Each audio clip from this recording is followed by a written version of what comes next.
Pastor Flowers, you're next.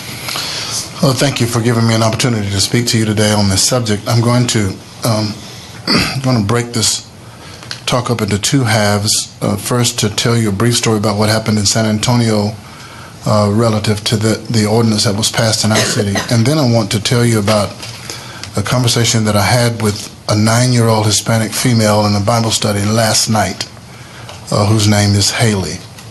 Let me just tell you about the San Antonio experience.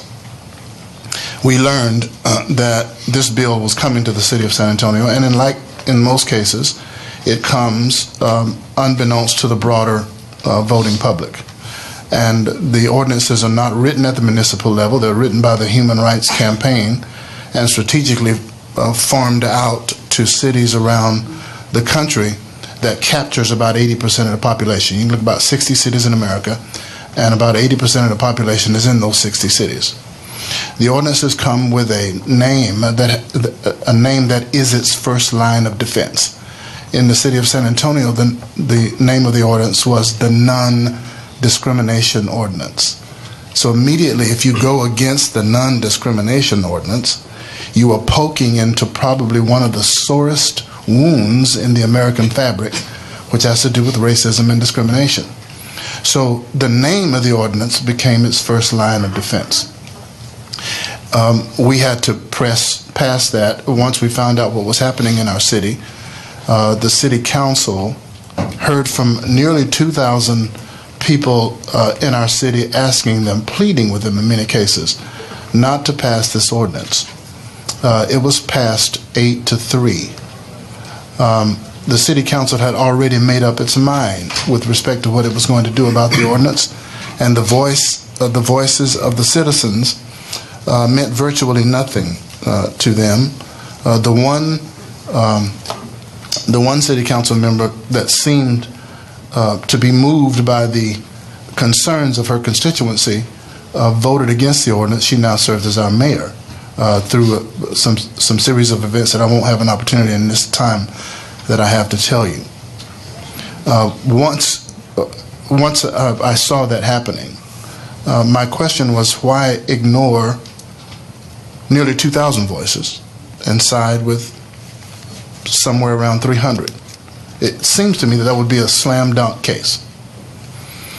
Well, the reality is this, that regime that was then in leadership in San Antonio had come into power because only 6.7% of registered voters in San Antonio had voted in the voting cycle beforehand. 6.7% of the population, 93% plus, stayed home.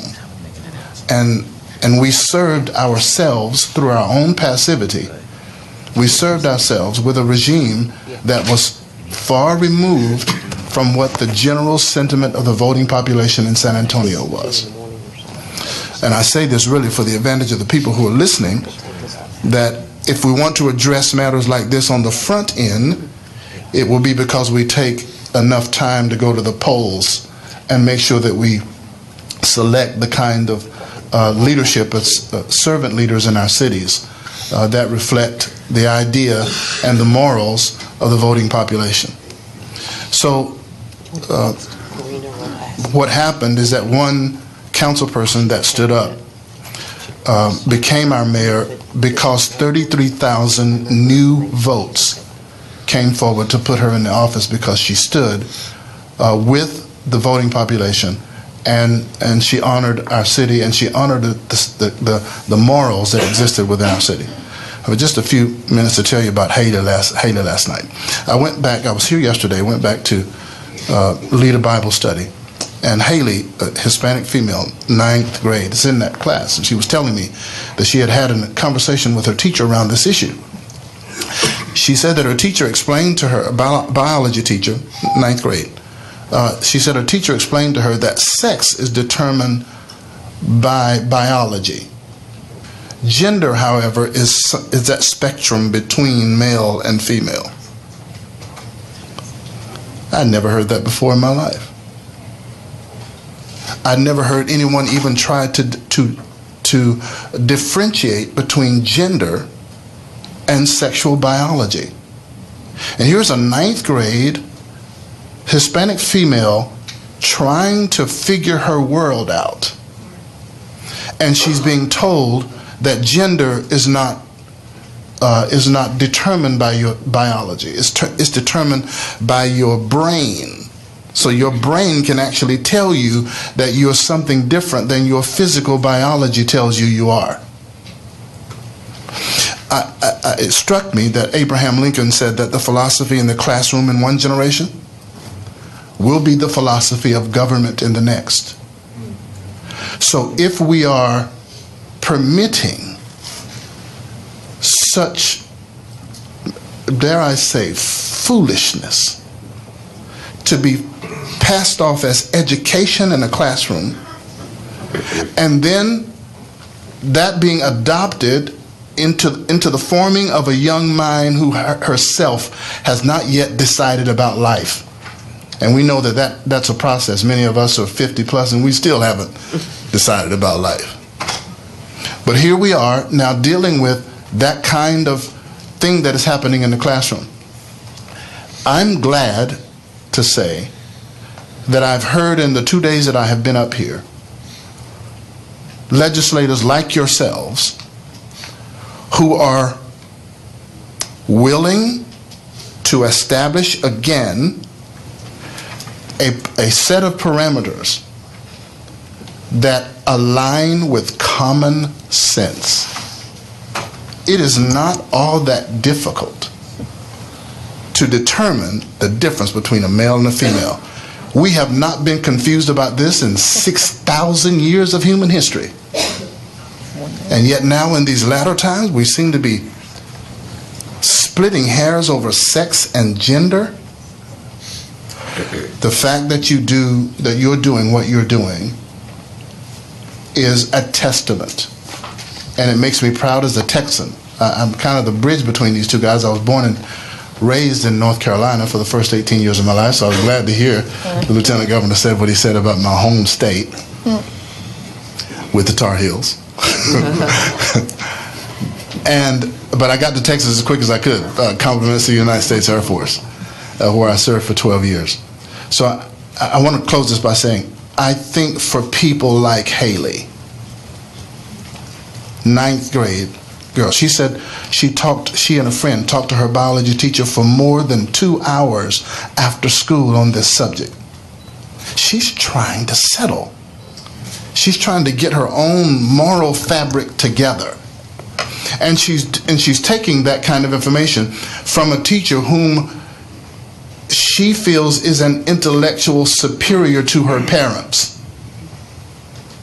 So that, unbeknownst to the parents, something is forming in the child that is contrary to what the moral ethics are at the kitchen table. And the young girl will say, well, this teacher is far more educated than you, so she must be right. And so we start to pull at the very fabric of family when we don't return to issues of common sense. It's what you're doing today, and I applaud you for it.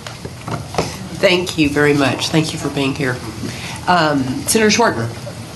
Thank you, Madam Chair. I appreciate it. Pastor, as a black man, as a man of faith, and a man that has seen and experienced a lot in life, how do you answer the charges that this bill is discriminatory and on par with racism? I'm glad you asked the question. I have former homosexuals and lesbians as members of my congregation in San Antonio. I've seen I've seen a transformative thing happen in their lives. I'm an African American male.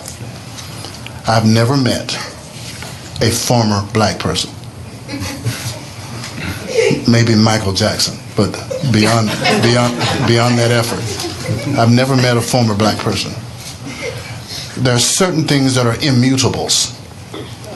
And to suggest that one is compared to the other, if you look at the history of them, and I have examined the history of both of the movements, the civil rights movement, LGBT movement, In fact, I wrote a divorce decree between the two, citing irreconcilable differences.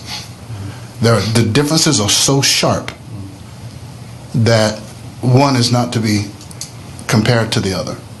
And I'll say this, that's not a hate statement, because while people struggle with sexual orientation and gender identity, it is no different than people struggling with other kinds of challenges in life. Somehow we have etched this out to be something peculiar and immutable, and it is not. Thank you, Pastor. And I think, Lieutenant Governor, you wanted to respond Senator, I was just going to your respond to that question because as we well. had that in North Carolina as well, and our former Attorney General of the United States made that statement about North Carolina's bill, saying this reminded her of a time when there were different signs above bathrooms, meaning black and white signs, and I was clear to respond to her and say, with all due respect, the color of a person's skin has absolutely nothing to do with where they sit on a bus or what water fountain they drink out of or where they sit at a counter or what bathroom they use. But a person's biology has everything to do with what bathroom they use. Senator Zaffarini. Thank you, Madam Chair. Ms. Mena. Pastor Flowers, are you aware of the response to this bill from the San Antonio business community, specifically the Chamber of Commerce, the Hispanic Chamber of Commerce, or the universities or the sports teams? Yes, somewhat.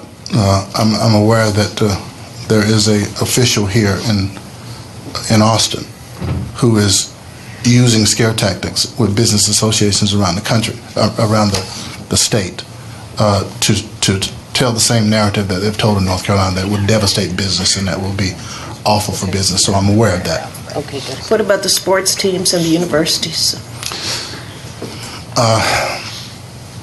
Not thoroughly. I'm only aware of some things that the San Antonio basketball coach, Greg Popovich, has said with regard to this. And while he is, if he ever writes a book on leadership, it'll fly off the shelf, because he's an excellent basketball coach and a man for the most part.